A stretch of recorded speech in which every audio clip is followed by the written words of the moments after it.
Magic કિચનમાં તમારું સ્વાગત છે। આજ આપણે બનાવશું છોલે ભટુરે। તો પહેલાં ભટુરાનો લોટ બાંધી લેશું। કિલો મેદાનો લોટ છે, આને 2 કલાક પહેલાં બાંધી લેવો જોઈએ। સ્વાદ પ્રમાણે આપણે નમક એડ કરશું। 5 ચમચીથી ઓછા છે બેકિંગ પાવડર, એટલો આપણે પાવડર લેશું। અને 2 ચમચી દહીં,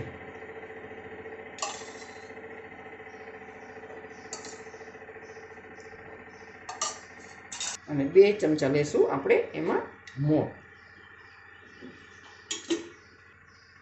બધું મિક્સ કરી લેશું આપણે પહેલાં। પાણી ઉપર જાઉં ને આપણે લોટ બાંધી લેશું।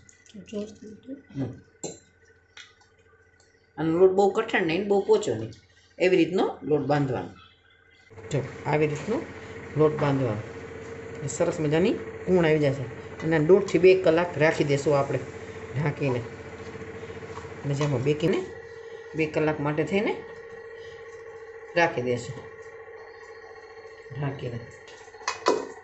એટલે સવારે પલાળી રાખ્યા હતા, પલળી ગયા છે। હવે એને આપણે બાફવા મૂકી દઈશું।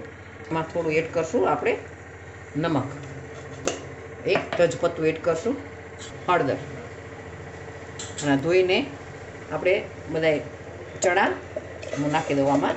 તો આની 5 થી 6 સીટી વગાડશું, જેથી કરીને ચણા આપણા એકદમ સરસ મજાના બફાઈ જાય। અને છોલે બનાવવા માટે થઈને પહેલાં ગ્રેવી બનાવશું। ટામેટાં, મરચાં છે તીખા, લસણ છે ને આદું છે। ચમચી એટલું તેલ લેશું, એમાં આદું,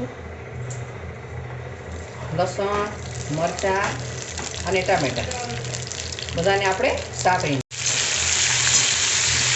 શકો છો। આપણા ટમેટા એકદમ જરાક સોફ્ટ બની ગયા છે। હવે આપણે ગેસ બંધ કરી દઈશું અને આને ઠંડુ થવા મૂકી દઈશું। અને આપણે મિક્સર જારમાં લઈ દઈશું।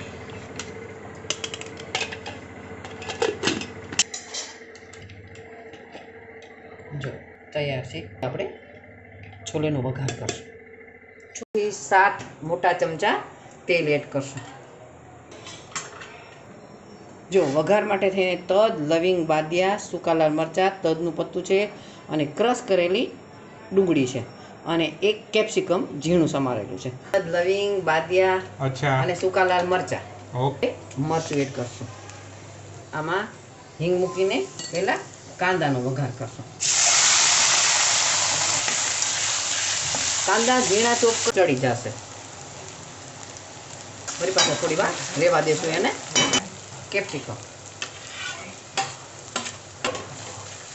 અને જે આપણે ટામાં એડ કરી દઈશું। સુધી આપણે એને સાતળી લેશું, એટલે એ પણ ગ્રેવી પાકી જાય ટામેટાની તો સમજી લઈએ ને છે। તેલ છૂટું પડી ગયું। હવે આપણે એમાં 2 ચમચી મરચું એડ કરશું, 2 ચમચી ધાણા જીરું એડ કરશું, હળદર એડ કરશું, મોટી ચમચી ધાણા જીરું એડ કરશું, ગરમ મસાલો એડ કરશું। ગ્રેવીમાં નાખેલું હતું એટલે મીઠું નાખતી નથી, અને છોલે બાફવામાં તો એમાં પણ નાખેલું હતું। અને પછી અડધી મસાલો એડ કરશું આમાં, એનો સ્વાદ।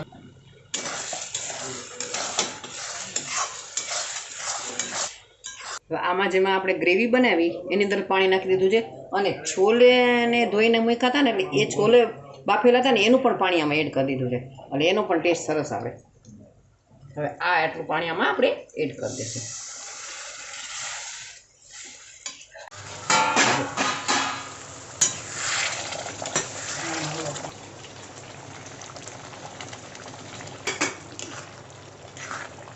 થોડું આપણે એમાં લીંબુ એડ કરશું, ખાંડ એડ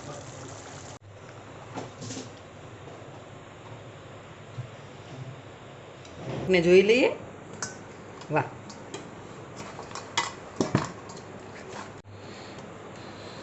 બે જ કરી લો ને પછી તો બેકિંગ કરી લઈશું। આવી રીતે મોટા મોટા લુવા લેવાના, મોટા મોટા।